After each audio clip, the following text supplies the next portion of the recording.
I'd like to call to order this meeting of the Middletown Township Board of Supervisors. We are lucky to have here to lead us in the Pledge of Allegiance, Cub Scout Troop number 19. So, gentlemen, if you want to come up here to the stage and lead us in the Pledge of Allegiance. And if everybody else could please stand and join us. It's live.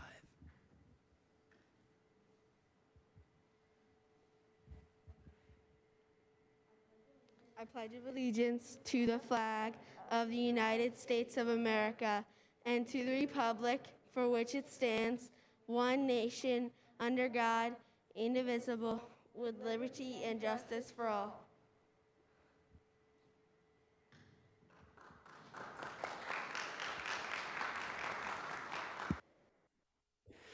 Cub Scout Troop 19, thank you, gentlemen, for leading us in the Pledge of Allegiance. The Cub Scouts were here tonight to learn about their local government, take a tour of the building and the police department. They got to hang out with some of the police officers, so we're glad to have you guys. Thanks for coming.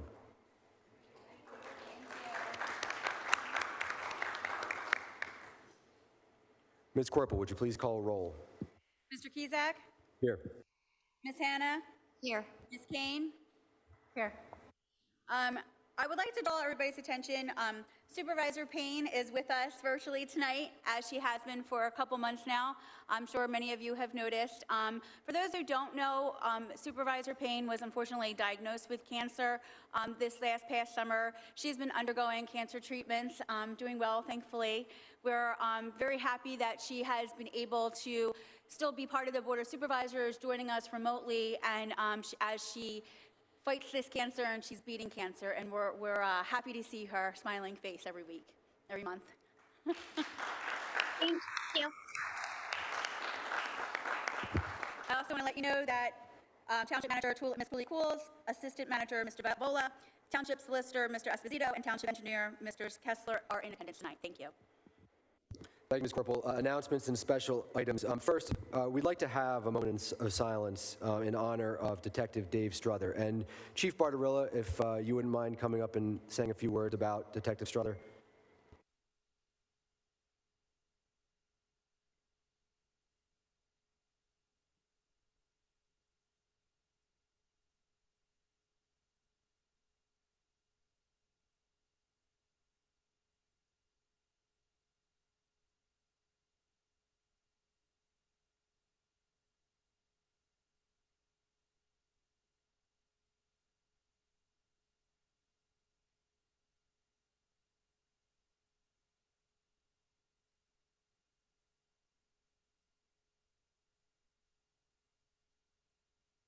Thanks, Jed. I'm not going to, I won't, should I start or I won't start over? I'll start over. Detective David Strother passed away after a 4-year battle with cancer on February 11th at the young age of 49. Dave was born and raised in Bucks County, was a 1990 graduate of Pennsbury High School. After high school, Dave served his country honorably for 5 years in the Army. During operations Desert Shield and Desert Storm, where he reached the rank of sergeant before being honorably discharged. After the Army, Dave returned to Bucks County and served his community as a volunteer firefighter in Levittown and Fairless Hills. It was March 3rd, 1997, that Dave entered the Philadelphia Police Academy as one of, at the time, 5 new MTPD recruit officers.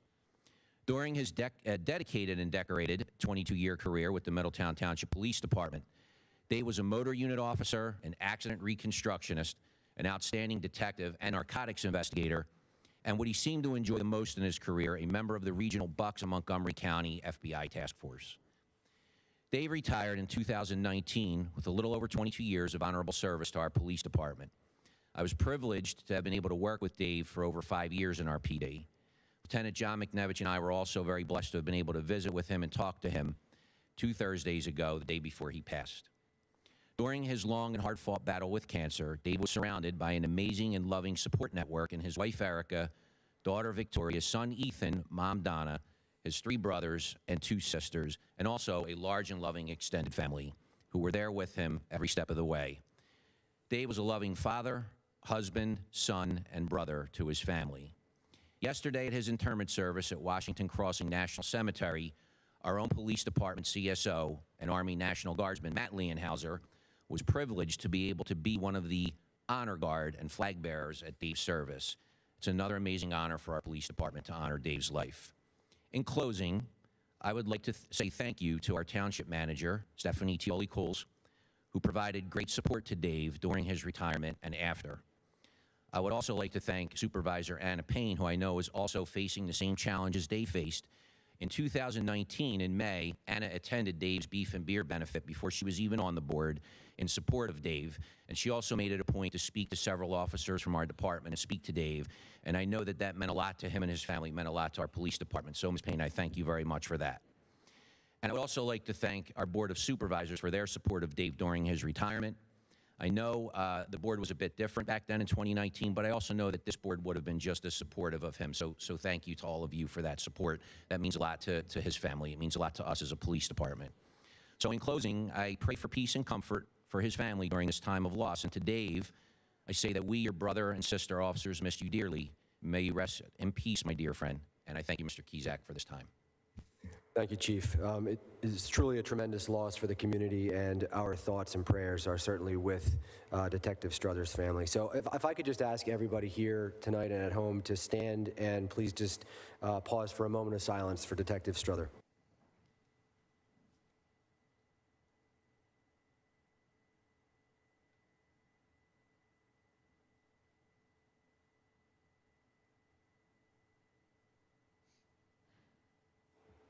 Thank you.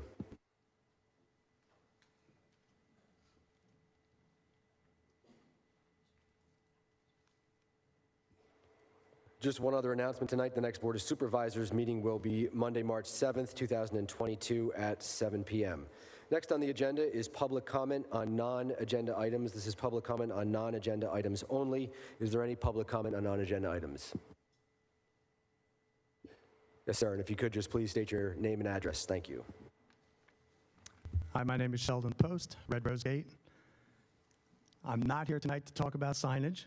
I have other issues to discuss. First off, I would like to make it known that I assume that somebody in this room is aware of the fact that the Comcast rebroadcast of the February 7th meeting has been pretty much non-existent since that meeting occurred. During the last 2 weeks, I've attempted to record that meeting 4 times. And each time, all I got was an audio recording of the previous January meeting. The video was simply a still picture of February's meeting's lineup. I did notice that this afternoon it was being broadcast. However, it was still the January meeting, not the last February 7th meeting.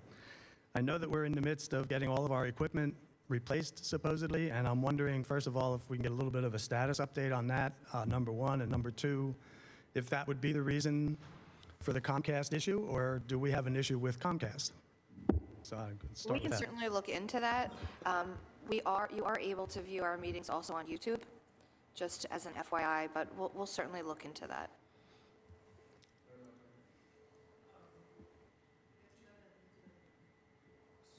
This is our Chad, our Director of IT. He may be able to shed some light. Hi, how you doing? I'm not quite sure what your issue is at home, but in here we have Verizon and Comcast of what we broadcast, so we are viewing it, and I actually really do know that we did have last meetings there because I saw Lisa's retirement on there, and Dave kind of made a little joke between me and him, and that's how I know for a fact that is definitely being broadcast. So I'm not quite sure what you have going on at home. Look at channel 22. And I could show you after we're done from here, if you like, after this meeting, what Channel 22 broadcasts. Wasn't Lisa's retirement at the meeting before that? Because the last meeting was Neshaminy School District and all that talk. Again, I would just say, let us look into it and get back to you, Mr. Post. If you'll give Chad Because your... that's what I kept seeing was Lisa's retirement and not what happened last, at the last meeting in here. At any rate, that leads me into a couple other comments about the February 7th meeting. I did finally watch it on the website just a couple days ago, and it brought to mind a couple of different questions here. To begin with, the back and forth that occurred on the Neshaminy's school district's request that came before the board for the new elementary school. I was chastised once standing here at this podium for using the phrase "done deal." That phrase was used by several people, members of the public, during the last meeting, during the Neshaminy part of that meeting's agenda. When things of that nature get to the point where they are actually before the board for approval, it may well be that they're not done deals. However, there is often the perception that they are. And that's my issue, I think, is the perception. If you watch back that portion of the meeting, you'll hear an awful lot of things like when it's built, after it's built, while the project is going on, et cetera. You never hear anybody say anything like, if it's built, if you approve it, if. That doesn't occur. Now, those terms, the when it's built, after it's built, they were used by members of the board. They were used by the school district's engineers. They were used by the traffic study experts. They were used by the superintendent, the project manager. And all of that was followed up by a pretty detailed pre-written motion to approve, which then passed 5-0. Now, I understand the need to pre-write certain motions because you have to make sure you dot all the i's, cross the t's, and everything else. And I'm not really speaking on the pro or con of the building itself. I mean, that's not my point. My point is that it's pretty easy for the public then to perceive that all of that was a done deal because it was spoken as if it had already occurred. The motion was obviously pre-written, pre-decided. The vote was taken, all those kinds of things. It seems to me that if there was such a thing as a Webster's dictionary definition of done deal, that probably would be like the little photo next to it or something. And this blends into a couple of final comments along the same lines. Near the end of that meeting, there was the appointment of someone to the Board of Auditors. Throughout the meeting, you were very meticulous about making a motion, having a motion seconded, board comment, public comment, until that appointment was made. When that appointment was made, somehow public comment was skipped, inadvertently or otherwise, I don't know. But again, that immediately gives the perception of a done deal because there's no input being asked for by the public at that point. Ms. Kane brought up a point that if the voters elected a Republican to that position, a Republican should be appointed to that position. I would offer that had the voters known of the hate speech of that individual before the election, she most likely wouldn't have been elected to begin with. And to the exchange that followed between Mr. Warren and Mr. Skizak, I would offer that this is pretty much the way our system works at all levels of government. Majority party usually pushes forth their agenda or platform. After a while, voters get tired of it. They vote for a change. New majority takes over, pushes their agenda or platform. Voters get tired of it, and they vote for a change. I'd like to think back to the, and so it continues on like that. But I think back to the year, and I don't recall what year it was, but I think back to the year when Mr. Gallagher took over the chair of this board, and his party had just recently gained control of the board. And I would encourage Mr. Warren to look for that meeting if he hasn't seen it or doesn't recall it, and give it a view. They steamrolled through more appointments and changes to solicitors, insurance carriers, appointments to all kinds of boards and everything else. They steamrolled through more changes in 20 minutes than most boards do in 20 meetings. One after another, it was motion to appoint, second, passes 3-2. Motion to appoint, second, passes 3-2. That went on for I don't know how long. And it was just one after another, after another, after another. If it wasn't so obvious what was going on then, it would be comical. Now, my main points here are the idea that people think things are done and taken care of ahead of time and everything else. I think there's ways probably to try to make sure that perception isn't there, just in the vocabulary that's used and things of that nature. I also want to say in closing that it's my personal belief that the men and women that serve on this board year after year after year, I believe are doing it in the sincerest amount of integrity and making decisions that they always feel are best at that moment for the township. And I think the community, I hope, pretty much feels the same way in general. But I just think it's some things that need to be thought about maybe as things are presented, especially on the whole done deal concept. So I thank you for your time, and I thank you for letting me speak. Thank you, Mr. Post. I would just note that you do come regularly to meetings, and you often have comments, and sometimes you email us comments, and it's always very thoughtful. And so we do appreciate your participation and take to heart everything that you say, sincerely. I will just comment on one point, and that is the perception that projects like the elementary school are done deals. With a project of that scope, before it gets to the point where it's being presented publicly before the Board of Supervisors, there is a lot of investigation and review that happens not only by the board, but by our professionals, our engineers, our solicitor. And so there is a lot that happens that we know about, that we have seen and reviewed before we actually are here in front of the public and the presentation is being shown. And so it's kind of unavoidable sometimes that perhaps we come in maybe not completely having made our minds up, but at least with some idea of where we stand on a particular project, because we've been living with it for a long time by the time we get to that point. It's not as if the first time we're learning about the plan for a new elementary school is that night at the meeting. The other thing, just specifically with regard to motions, the motions are always pre-written, but they are supplied to us by our solicitor, always in the format of, if the board is inclined to move in favor of this application, this is the language that the motion would need to include in order to be legal. Likewise, we often have, if the board is inclined to vote a down, this is the language that our solicitor recommends approving. So we also have multiple alternative courses of action that the board can take. And so in terms of the motion being pre-written, it's not because the decision has been made, it's just our solicitor making sure that whatever motion we make, it includes all the necessary legal language it needs to in order to be valid. So that, I think, to some degree is an explanation for that. But having said all that, your points are well taken, and I appreciate them. Thank you.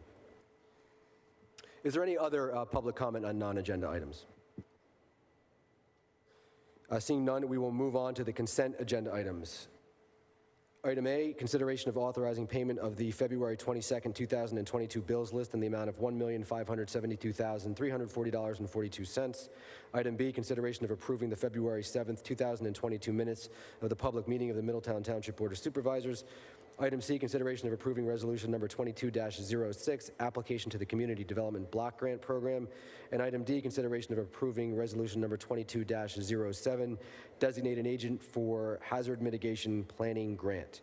Is there a motion on the consent agenda items? I make a motion to approve all consent agenda items as written. Thank you, Ms. Corporal. Is there a second? A second. Thank you, Ms. Hanna. There's been a motion and a second. Are there any board questions? Are there any questions from the public? Seeing none, all those in favor say aye. Aye. Aye. Opposed? Passes 5-0. Next on the agenda, consideration of Neshaminy High School Athletic Facility Renovations Preliminary Final Land Development, 2001 Old Lincoln Highway, Langhorne, Pennsylvania, RA2 zoning district. Yes, Mr. Tarenti. Yes, good evening, Mr. Chairman, members of the board, administration, and professionals. My name is John Tarente. I'm here for the, I guess, the second approval this month for Neshaminy School District. It's the Fields project at the Neshaminy High School. With me tonight are two assistant superintendents, Jason Bowman and Paul Meehan. Also, Hugh Kadzow from ELA Sports, who prepared the plans that I believe everyone has seen with respect to this project. It's going to be a presentation involving Paul Meehan and Hugh to answer any questions with respect to the specifics of the project. I believe Mr. Meehan has presented to the township a short video, I believe is 3 or 4 minutes, to present to the board and to those in attendance to kind of just go through the various fields that'll be improved at the high school. Just by way of background, the Planning Commission reviewed this, I believe, 2 or 3 times via sketch plan, and the plans before you this evening. There's been review letters issued by your professional engineers. Those have been, I believe, addressed by mostly will comply comments from our side. I don't believe there's any zoning relief that was required for this project.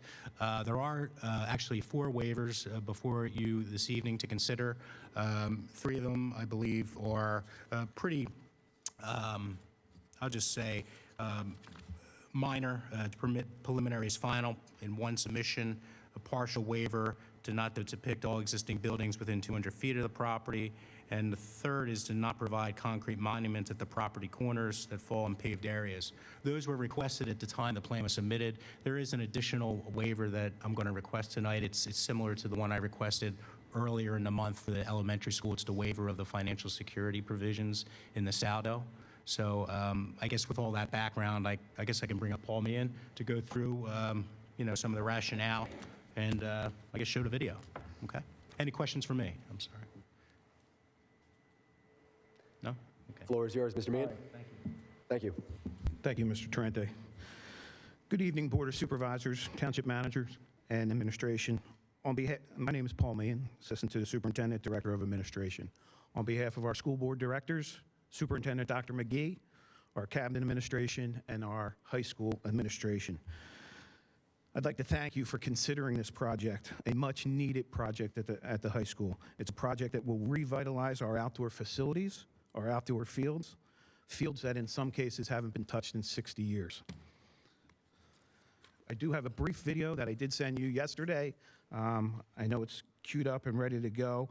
It includes our school board president, Mr. John Allen, and our athletic director, Lisa Pennington, that will give a quick overview of the current conditions that our high school has in regards to our fields.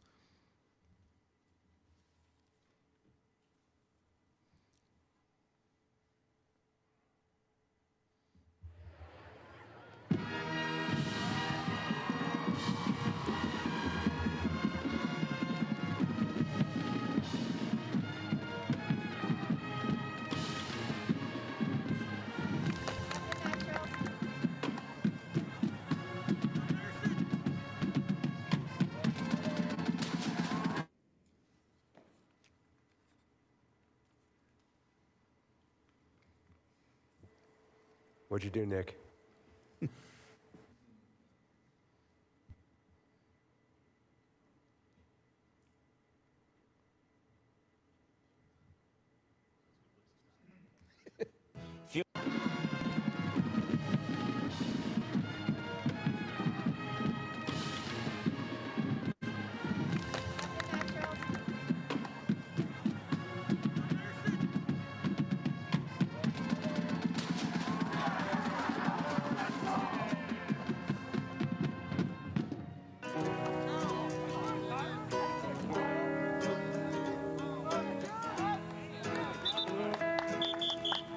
Good afternoon. Welcome, Neshaminy. Allen, Vice President of Neshaminy School Board. We thought we'd take a bit of your time and explain the Fields and Stadium project. If you, like me, grew up in the community, you know what a focal point the stadium and the fields and the activities that go on here are to not only our high school community, but the community at large. I spent a lot of time here in the stadiums and the fields. They've stood the test of time since the 50s. And having a chance to take a good look at the condition of the fields, listening to the community, the athletes and the coaches that play on them. We've taken a good look at what we can do to improve the fields and bring them up to date to make them serviceable for the community now and going on down the road. Hi, my name's Lisa Pennington. I'm the athletic director at Neshaminy High School. I am a graduate of Neshaminy High School and a former coach, and I'm all about Neshaminy and making all of our programs better. Currently here at the high school, we are faced with many challenges with scheduling our athletic events and our musical instrumental, especially in the fall, our marching band. It's very restrictive due to the weather and the conditions of our fields. At the present time, a lot of our non-league opponents do not wish to come and play here at Neshaminy because of our deteriorating field conditions, and we're forced to play them away. The fields behind me will all be turned into multi-purpose fields that we'll be able to use throughout the school year, not only for co-curricular activities like athletics and the cavalcade of bands and things like that, but also for curriculars during the school day because everything won't be weather dependent. Part of our proposed improvements will be to turf the football field behind me, the baseball field farther back behind me. It also stands to be improved and turf. The practice field to my left, we intend to turf and become a multi-purpose field so that more of our teams are able to use it. The softball field, far left, will also be part of this renovation. And the tennis courts, also to my left here, will be renovated and brought up to current standards. So the question that has come up often is, why are we considering turf? Well, one of the reasons is the durability and somewhat lower maintenance of turf. A lot of the visiting teams prefer to play on turf, and that turfing our football field, for example, gives us the opportunity to host many more events under the lights of the Ridge. We'll be able to use all of the fields in all seasons, fall, winter, and spring, which will allow our teams to become more competitive, being able to train in the off-season when the fields are available, and also not only our teams, again, for all of our co-curriculars to get them where they need to be. The proposal will include renovation to the concession stand behind me and an addition of rooms for both our home and visiting teams to use in game preparation, and the addition of expanded restroom facilities, which anyone who has been up here at the Ridge during any activity knows how desperately that has been needed. So why now? Why is it a good time to address the fields? Over the past couple years, we've invested significantly in the buildings throughout our district. With some careful budgeting and some good management of our bonds and outstanding debt, the district is some very good financial footing right now. Right now is a good time to get after these fields. They are outstanding issues that have come to our attention. Our athletes certainly are aware of it, and that is why right now is a good time to do this. And having attended Neshaminy since kindergarten to 12th grade and being a graduate and also a current community member, I'm excited for what this brings to our community and our students and our children who are still coming to Neshaminy. This is something that our entire Neshaminy family will enjoy for years to come.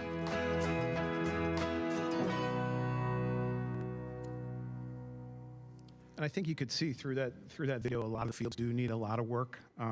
There are, I'll just say there's many cancellations that we have based on weather conditions, to the point where some teams cancel the game altogether.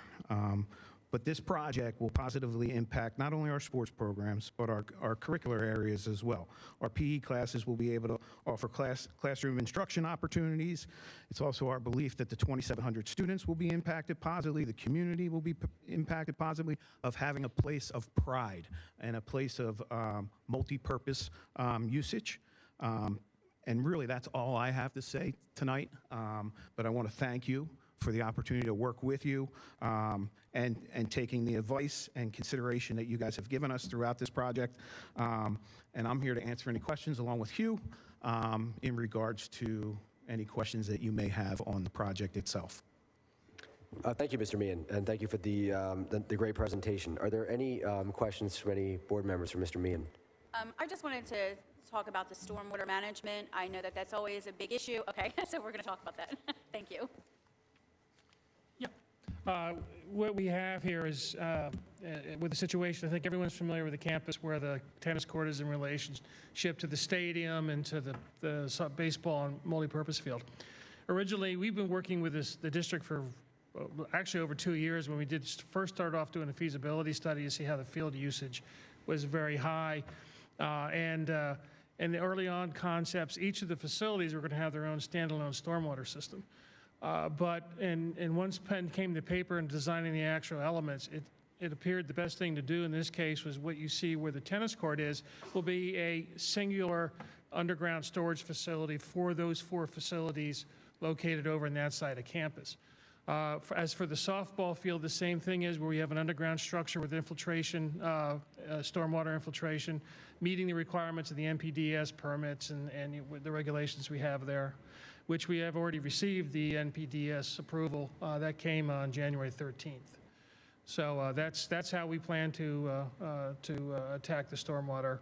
The township engineers reviewed it. Like I said, the NPDES people reviewed it, and they've all approved it. So.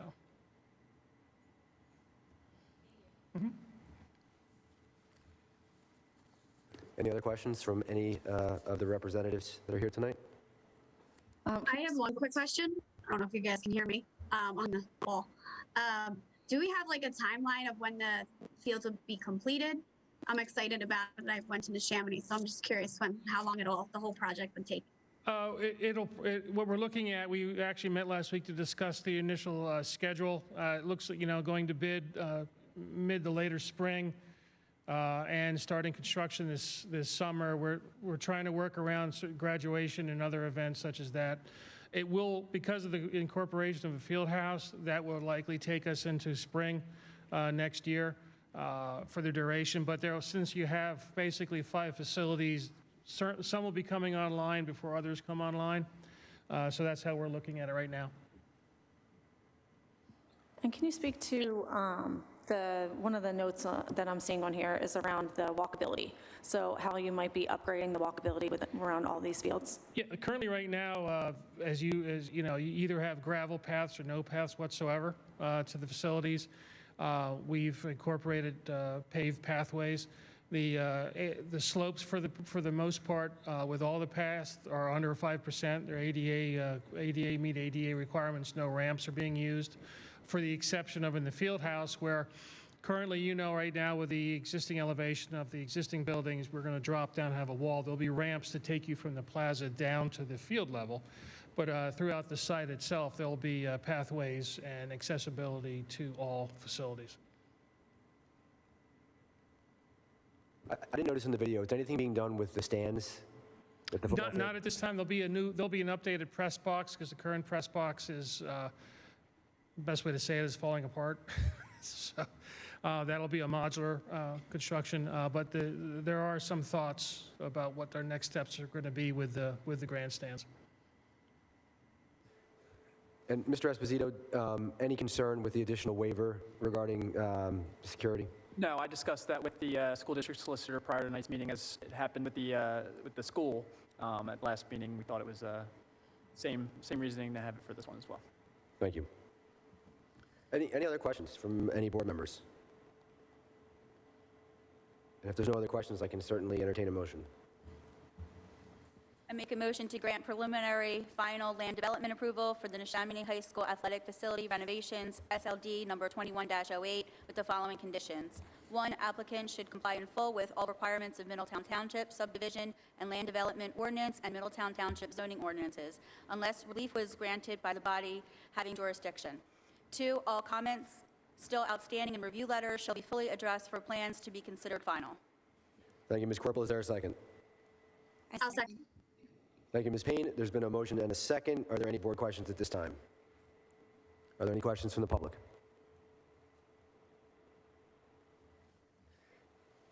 Seeing none, all those in favor say aye. Aye. Opposed? Carries 5-0. Thank you, gentlemen. Okay. Thank you. Just one quick point. I forgot to mention in my introduction, the board has a scheduling conflict tonight. That's why you don't see any board members here. It wasn't for lack of interest or anything in that regard. So. We got the email, so yeah, all good. Thanks. Take care.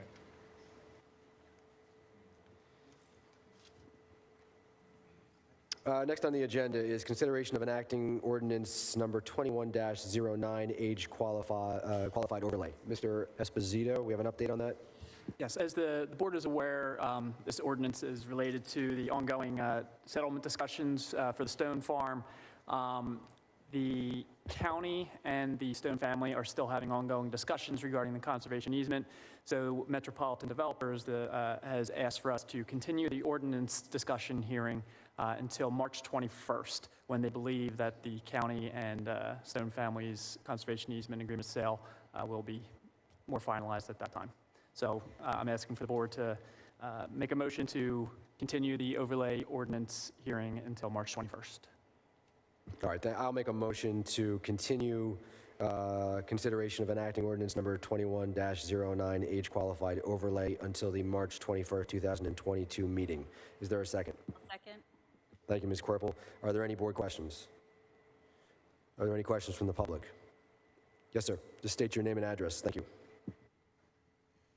Just a quick question. I came because I wanted to speak to one issue on that. When these changes happen, it's not updated on the website, is there any way to know rather than showing up and waiting through the meeting? I'm sorry, my name's Eric Jacobs, 213 Cambridge Drive. Thank you. You can certainly email us call the township to find more about that out. Sometimes we don't get these requests for continuances until late.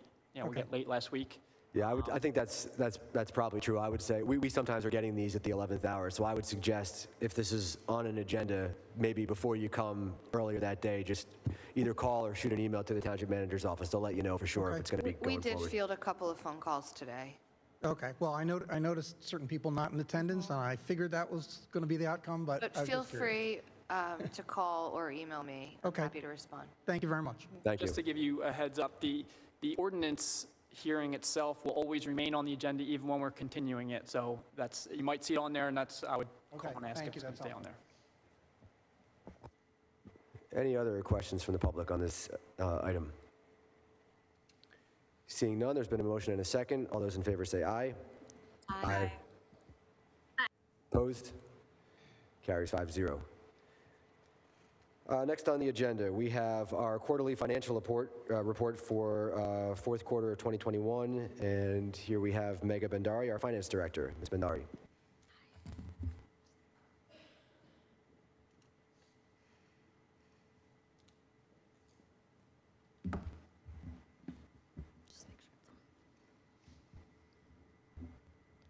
Hello? Okay. Good evening, everyone. Thank you so much for giving me this opportunity. So as mentioned, I am going to be presenting the quarter for 2021 financial and pension data that we have. I just wanted to mention this is unaudited. We're still in the middle of our audit, so there can be changes, but for the most part, this should be our overall picture. And if there are any changes, it's going to be very small. So let me go ahead and start.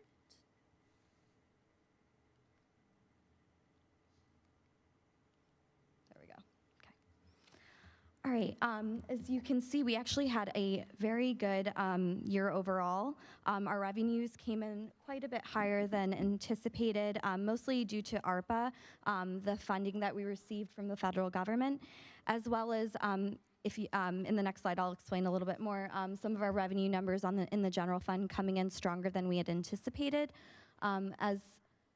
If you recall from last year, we budgeted slightly on the slightly lower than normal due to the fact that the pandemic was in 2020 and we didn't want to over budget.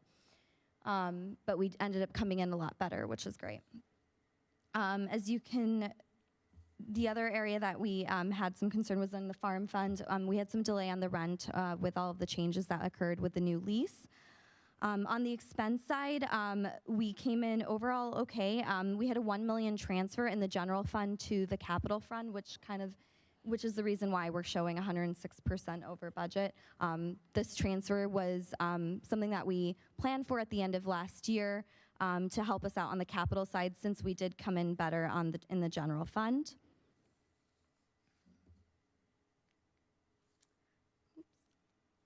All right. So to go into more detail on the general fund, as you can see, overall, there were 3 specific areas of revenue where we did much better. Real estate transfer taxes, you can see we did almost 1.2 million higher than anticipated. We had a lot of transfers in 2021. Earned income taxes, again, almost 1.1 million over budget. A lot of this is due to more residents staying within the township versus going out of town into Philly, for example, to work. So working from home was a huge reason why we are seeing earned income taxes higher than anticipated.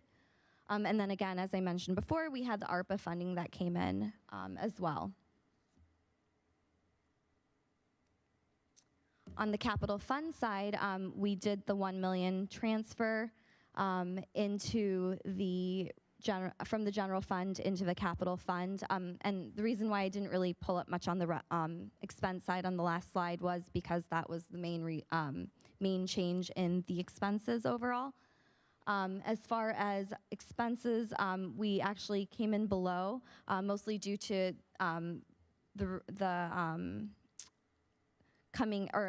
from us getting back into doing projects for 2020 that were moved into 2021. Okay, I wanted to also go over the investments. As you can see, we had original balance of 44 million, and it actually dropped year over year because of the market value. Our market value overall went down just because of interest rates going down. We are continuously watching that. This, again, as you may know, the market value is the true value currently, but it isn't what we could receive in the future. So we are watching that and trending and looking at it in our financial committee.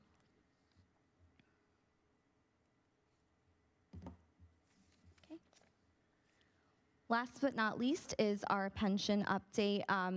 In the non-uniform bucket, we had 10.6 million with an ending balance of 11 million.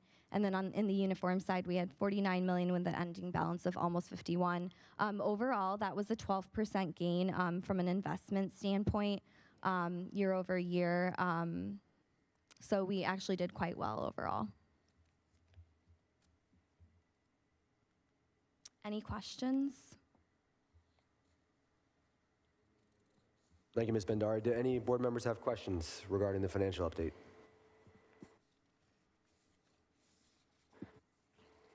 Doesn't look like it. Thank you very much. We appreciate it. Thank you so much. Thanks. I'm sorry? Can we? Yeah. All right, next on the agenda, Public Works equipment purchases. Those include item A, consideration of authorizing purchase of a 2022 Caterpillar skid steer with bucket and attachments from Foley Inc. of Piscataway, New Jersey for a total of $99,054. And consideration of authorizing purchase of a 2023 SFA dump truck, cab and chassis from Bucks County International of Langhorne, PA for a total of $99,588. Yes, Mr. Guttenmeyer. Good evening. First of all, if we're starting with the skid steer, the skid steer was due to be replaced. It's an 07.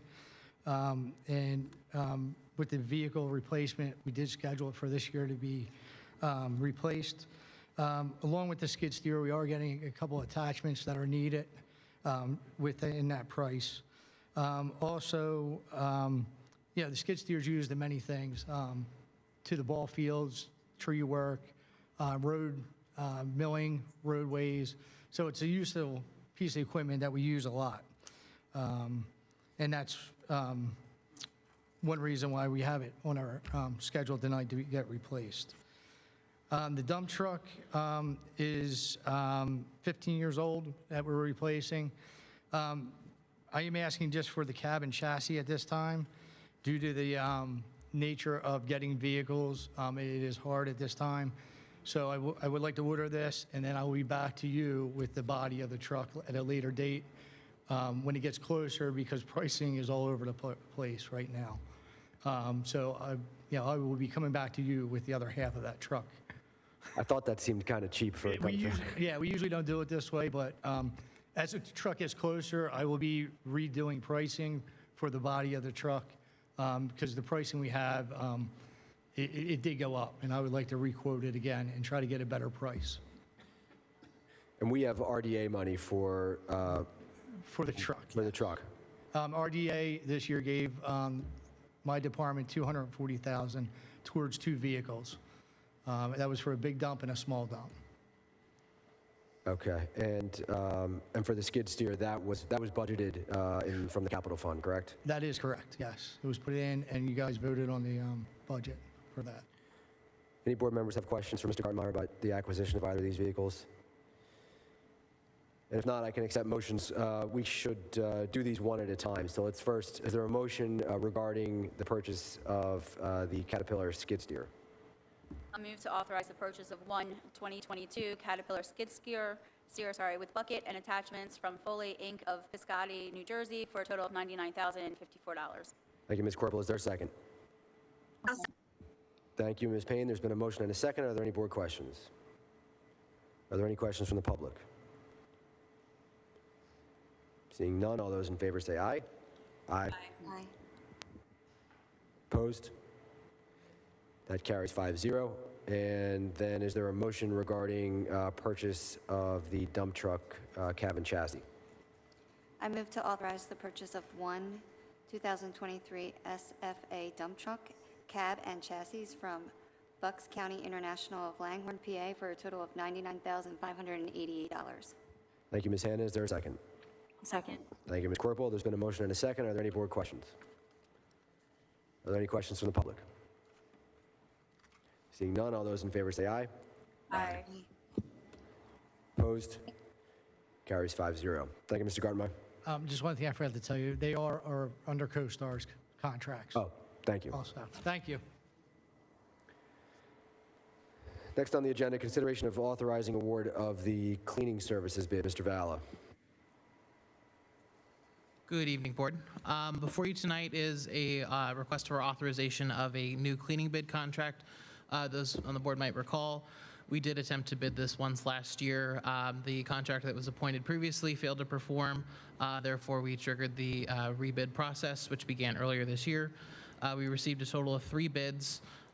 The 2 lower bidders, I should add, new to this bid package at the police department's request, we added specific language about a high level of security clearance that they asked for to make sure that any cleaning agency and their members who are performing work in the township, since there's sensitive work that happens in our facilities, that they have those appropriate federal clearances. And the 2 lower bidders did not provide that documentation. The 3rd bidder did, although I should add all 3 of the bidders were within about $800 of each other, so it's not too big of a difference. But we are recommending tonight appointing Genevieve Barker's cleaning service for an annual amount of $44,200 for cleaning all of the township's facilities. And Mr. Valla, Genevieve Barker's cleaning service had previously cleaned during the pandemic at the police department, correct? Correct. She was hired at the start of the pandemic. It's consistent with what we had in budget. Yes, it is. I should add, in 2021, the township spent a total of about $64,000 on cleaning services, so this will be a considerable drop from what we were at before. Any other questions for Mr. Valla? And if not, I can accept a motion. I make a motion to award the cleaning services contract to Genevieve Barker's cleaning services at an annual cost of $44,200. Thank you, Ms. Corbel. Is there a second? Second. Thank you. There's been a motion and a second. Are there any board questions? Any questions from the public? Seeing none, all those in favor say aye. Aye. Opposed? Carries 5-0. Thank you, Mr. Valla. Next on the agenda, review and consideration of zoning applications to be considered by the Zoning Hearing Board on February 23rd, 2022. Mr. Esposito. Yes, thank you, Mr. Cusack. There are 2 zoning hearing board applications going in front of the zoning hearing board tomorrow night that I wanted to bring to the board's attention. The zoning hearing board applications are discussed with the planning commission every month, and there was 2 that they had concerns and issues with, as did I and the director of zoning. The first one is a residential property in Levittown that's requesting multiple variances to allow 3 large storage containers to be allowed to stay permanently in the front yard of the property. They want to try to consider them sheds. We think this would set a bad precedent in the township to allow such. So I am asking for the board to vote to send me to the zoning hearing board tomorrow night to oppose such application. The second application is a residential property along Durham Road that currently uses the property for residential purposes, but also has a home occupation accessory use in the trades business, which is permitted in the R1 zoning district. But they're asking for variances to allow additional commercial vehicles and some additional commercial aspects. I'm asking the board to send me to participate in the zoning hearing to try to allow certain conditions to be put on if the board is inclined to approve such an application. Thank you, Mr. Esposito. I will make a motion to send Mr. Esposito to the Zoning Hearing Board on February 23rd, 2022 to oppose the application concerning the Levittown property to put 3 large storage containers on the property, and to send Mr. Esposito to participate in the application for the Durham Road property to add additional commercial vehicles and other commercial components. Is there a second? I'll second. There's been a motion and a second. Are there any board questions for Mr. Esposito? Are there any questions from the public? Yes, Mr. Warren. Just one quick. The second zoning matter, the R1, and they want to expand commercial. Yeah, so it's a property, a residential property along Durham Road, larger property, over an acre, landscaping business. They want to allow their landscaping trucks and just some other, they have some additional, because the parking with some dimensional variances next to it. It's more just allowing more trucks, and we want to be able to limit how many they would be able to have. And I'm certain you'll be looking out for, but My question would be, are we getting on a slippery slope where if we approve it for this R1 district will? So let me, the accessory home occupation to allow such a business is already a permitted use. That's not what's being permitted. They're just asking for certain commercial, additional commercial vehicles, because I think it only allows one commercial vehicle. Right. They are allowing for a few more, and they didn't specify how many they wanted. We want to make sure there's a limit, and okay, so the limit, okay, I'll buy that, and just again. And I'm there to participate. Obviously, the zoning hearing board's going to allow to see if they even want to allow any. That could be up to them to whether the zoning hearing board doesn't want to permit it at all. We're concerned that if they did, just how many they would. Very good, and I always like to see, all right, it's okay for this one today, but then what's it going to do for him and him and him? And we're, that's why we're just participating in the zoning hearing board can decide whether they want to permit it or not permit it, not take our conditions or not. Good luck. Just for the sake of clarification and for members of the public, the zoning hearing board is a separate body from the Board of Supervisors. They make the decision whether or not to allow these variances that are being applied for.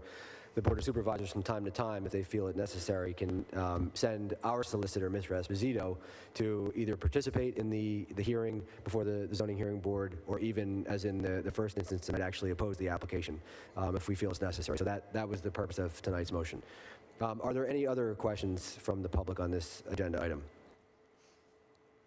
Seeing none, there's been a motion and a second. All those in favor say aye. Aye. Opposed? Carries 5-0. That is the last formal agenda item before we get to other business. So I will start with Mr. Kessler. Nothing to add this evening. Thank you. Thank you. Mr. Esposito. Nothing further. Thank you. Ms. Tioli-Cools. Nothing, thank you. Ms. Hannah. Nothing. Ms. Kane. Nothing. Ms. Corporal. Nothing. Ms. Payne. I just want to reiterate and send my condolences to Detective Strother's family while they go through this difficult time. It was an honor and privilege to be able to attend a benefit for him and see just how much he was loved and how much the community appreciated the service that he gave to the township for as long as he did. So I just wanted to mention that it was a special moment for me to be able to attend and see so many amazing people rally around him. Like I can say from firsthand, unfortunately now, that is so important and is very healing and uplifting. So I just want to thank the community for giving him that moment. Thank you, Ms. Payne. I just want to quickly thank Ms. Tioli-Cools, Mr. Copera, Chief Barbarilla, other members of the police department who were kind enough to show the Cub Scout troop that was here earlier tonight. Appreciate you guys going above and beyond and giving them a tour and showing them around. It's great to have young people who are interested to learn about local government and their police department. It seemed like they had a really great time. They got some T-shirts and some other things. So thank you, all of you, for doing that. We really appreciate it. And with that, I will accept a motion to adjourn. I'll make a motion to adjourn. Second?